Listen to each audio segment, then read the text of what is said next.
బృహస్పతి ఒక స్మృతి రాశాడు. స్మృతి అంటే ఏమిటనమాట?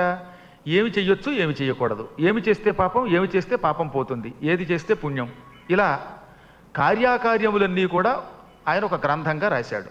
దానికి బృహస్పతి యొక్క స్మృతి అని పేరు, బార్హస్పత్య స్మృతి. అందులో ఆయన ఏమని రాశాడు? ఆడవాళ్ళని రక్షించడం కోసం, స్త్రీల కష్టాలు తొలగించడం కోసం ఏమని రాశాడు? స్త్రీ ఇష్టం లేకుండా పెళ్లి చెయ్యొద్దు, మొదటి సూచన. ఒక్కోసారి దుర్మార్గులు ఎవరైనా వాళ్ళ అమ్మాయి ఎంత చెప్పినా ఏడిస్తున్నా వినిపించుకోకుండా ఆ అమ్మాయికి ఇష్టానికి వ్యతిరేకంగా ఓ పరమ దుర్మార్గుడికి, తాగుబోతుకో, నీచుడికో ఇచ్చి పెళ్లి చేస్తే అప్పుడు ఆ అమ్మాయి ఎప్పుడు వద్దంటే అప్పుడు ఆ భర్తను విడిచిపెట్టి ఇంకొకరిని వెళ్ళిపోవచ్చు, తనకి ఇష్టం వచ్చిన మంచి వాడిని పెళ్లి చేసుకోవచ్చని రాశాడు ఆయన. స్త్రీ రక్షణ కోసం. ఆ కాలంలో రాక్షసులు అలాంటి పనులు చేసేవారు. రాక్షసులు అన్యాయంగా ఆడపిల్లల్ని ఎత్తుకుపోయి పెళ్లి చేసుకునేవారట. ఈ రాక్షసుల చెర నుంచి ఆడపిల్లల్ని రక్షించడం కోసం మహిళా దినోత్సవం అప్పట్లో పెట్టాడు ఆయన. ఈ మహిళా దినోత్సవం సందర్భంగా స్త్రీలను రక్షించడానికి ఏం చేశాడనమాట? అమ్మాయిని ఏ దుర్మార్గుడైనా పాపాత్ముడు బలాత్కారంగా పెళ్లి చేసుకుంటే ఆ పిల్లకి ఇష్టం లేకపోతే తక్షణం వాడిని విడిచిపెట్టి ఉత్తముణ్ణి వివాహం చేసుకోవచ్చు. అలాంటి స్త్రీ రెండవ వివాహం చేసుకున్నా లేక మరొక జారుడితో తిరిగినా నస్త్రీ దుష్యతి జారేణ, ఆ జారుడి వల్ల స్త్రీకి దోషము లేదు అన్నాడు ఆయన. పైగా ఆయన సొంత పెత్తనంతో రాయలా, బ్రహ్మని, విష్ణువుని, శివుణ్ణి సంప్రదించి రాశాడు. దీన్ని బట్టి స్త్రీకి ఎంత స్వేచ్ఛ ఇచ్చారో ఆలోచించండి ఆ రోజుల్లో. అవి మర్చిపోయి ఈ పిచ్చివాళ్ళు ఈ మధ్యకాలంలో ఆడవాళ్ళని పురాణాల్లో అణిచేశారంటున్నారు. ఉట్టి అబద్ధం అది. స్త్రీ తమయంత తాము పతివ్రతలుగా ఉన్నారు తప్ప స్త్రీలను ఎప్పుడూ పురాణాల్లో అణచలేదు. ఇంకెంతకంటే ఉదాహరణ ఏమిటండి?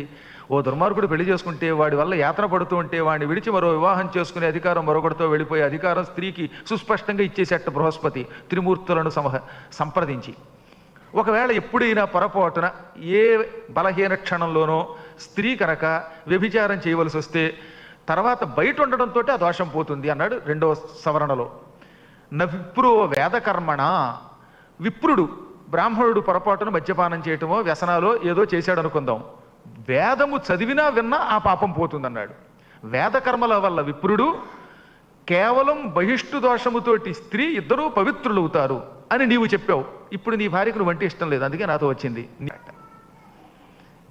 గురువుగారి ఒకందుకు రాస్తే కొంతమంది స్త్రీలను ఆపదల నుంచి కాపాడటం కోసం ఆయన రాస్తే, శిష్యుడు 7 ఆకులు ఎక్కువ చదివి గురువుకే పంగనామం పెట్టి నీ భార్యకి నీ వంటి ఇష్టం లేదు, నాతో వచ్చింది తప్పేమిటన్నాడు. పాపం ఆయన తెల్లబోయి, నాయనా నేను చెప్పింది దేని గురించి? మూర్ఖులు బలాత్కారముగా ఒక స్త్రీని ఎత్తుకుపోయి వివాహం చేసుకుంటే ఆ స్త్రీ ఆ వివాహమును వదిలివేయవచ్చు అన్నాను. అంతేకాని శాస్త్రసమ్మతముగా ఇష్టపడి చేసుకున్న పెళ్లిని భగ్నం చేయమని చెప్పలేదు.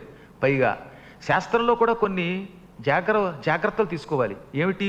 గురుపత్ని, కన్న తల్లి, అన్న భార్య, గురువు భార్య, రాజపత్ని, వీళ్ళు సొంత తల్లితో సమానమట. పంచమాతలోని ఉన్నారండి ప్రతి వాళ్ళకి. ప్రతి వ్యక్తికి 5 తల్లులు ఉంటారు. కన్న తల్లి ఎలాగో తల్లే. కన్న తల్లి అంతో పిల్లనిచ్చిన అత్తగారు కూడా అంతే. అందువల్ల అత్తగారు కూడా తల్లియే. అల్లుడు అత్తగారిని తల్లిని చూసినట్టు చూడాలి. ఇంకా మూడవది ఎవరు? జ్యేష్ఠ భ్రాత, అన్నగారు. అన్నగారు తండ్రితో సమానం, అన్న భార్య కన్న తల్లితో సమానం. అందువల్లే వదినని కూడా తల్లిలా చూడాలి.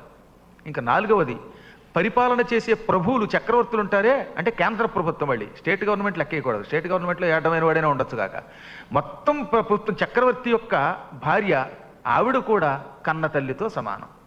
ఇంకా 5వది గురువుగారు. గురువుగారు కన్న తండ్రి కంటే ఎక్కువ. కాబట్టి గురుపత్ని పరమమాత, పూజ్యమాత, జగదంబతో సమానం. ఈ 5 కూడా పంచమాతలు పురుషులకి, ఈ మానవులకి. మానవులు ఈ 5 తల్లుల్ని సమానంగా చూడాలి.